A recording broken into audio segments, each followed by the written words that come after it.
it is my great honor to introduce to you the President of the Republic of the Philippines, His Excellency President Ferdinand Romualdez Marcos Jr.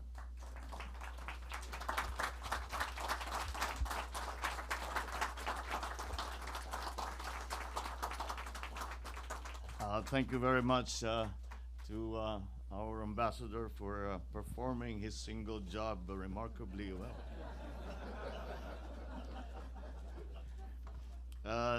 The finance secretary, who is leading the economic team of the Philippines as we go into this new era of the new global economy.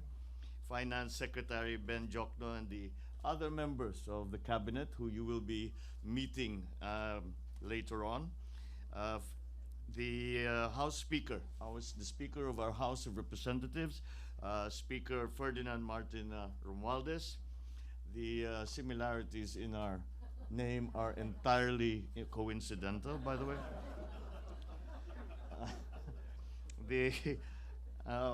Thank you very much for the welcoming remarks of the Bank of America Executive Vice Chairman of International Corporate and Investment, Mr. James Quigley. All the distinguished guests, the members of our delegation, the members of especially the private sector participants in these briefings, all the distinguished guests, ladies and gentlemen. And it is as I walked in, I said, well, this is a very fine start to the day, as we have a completely full house. And for that, I thank you for your continuing interest in the Philippines, which we are touting as, and with great confidence, as Asia's fastest rising economic star. The United States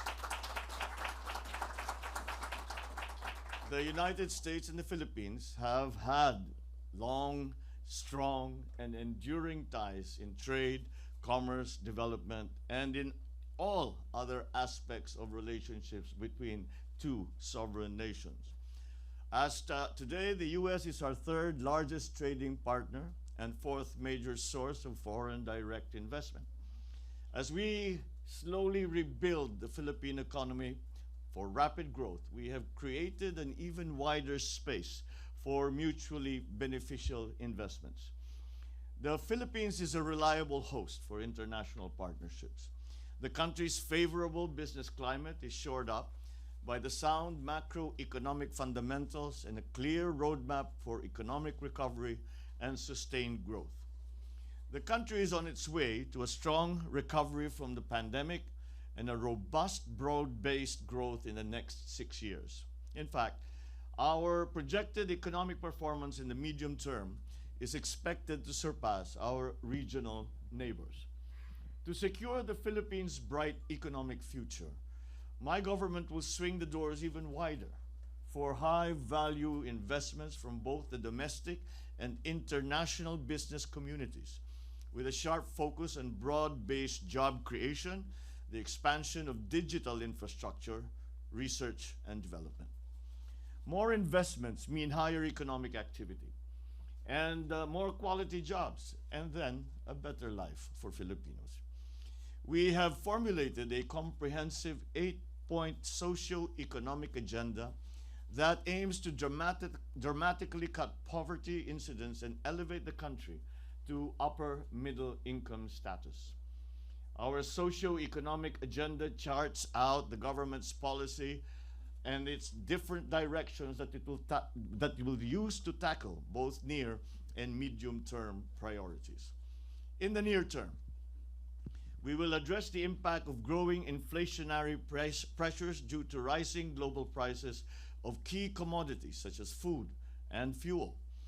We will ensure domestic food security by boosting local food production and continue the provision of targeted support for sectors most affected by the rise in fuel prices. In the medium term, we will bolster job creation by intensifying investments in infrastructure and human capital development. And certainly, it is important that we exercise fiscal prudence in the fulfillment of this agenda. To this end, we are implementing the country's first ever medium-term fiscal framework. This is a fiscal consolidation strategy that will secure the fiscal stability of our macroeconomic fundamentals. Later on in the discussion, we can certainly go into a good deal more detail. We will continue our high investments in public infrastructure by harnessing our public-private partnerships mechanism. We will improve the interconnectivity of our transport networks by fast-tracking the development and enhancement of our railway systems, our airports, seaports, and road infrastructure. We will focus on agriculture as a strong driver for growth. An efficient and modern agriculture sector will ensure food security for all and reduce poverty incidence. We will also reinvigorate the tourism sector by investing in travel infrastructure and the promotion of the Filipino brand, with the Department of Tourism leading our efforts to revitalize both domestic and foreign tourism. We will ensure the safe reopening of tourist destinations and develop the Philippines' yet-to-be-discovered attractions. And therefore, we invite strategic investors from the United States to take part in this Philippines' economic resurgence. Key structural reforms have been set into place to allow for wider participation in our industries. With the Corporate Recovery and Tax Incentives for Enterprises Act, or what we refer to as CREATE, and the economic liberalization measures, we have expanded the space for foreign investments in previously protected sectors, especially those that employ advanced technologies and research and development activities. The panel discussions led by the economic team today will provide you with a fuller and more detailed view of this roadmap for the Philippine economy in the next few years. It is our belief that the Philippines is the smart investment choice, and the best time to do business with us is now. We have grand opportunities, the timing, the window of opportunities for investment, and especially in capital-intensive investments in the Philippines, which is what we need now. We believe that time is now. Thank you very much for your continuing interest, and thank you very much for joining us at this briefing, and I'm sure that it will be useful for both the side, from the Philippine side, both in the government side and in the private sector side, and for our potential U.S. investors. I look forward to seeing you all as we open your businesses back in the Philippines. Thank you and good morning.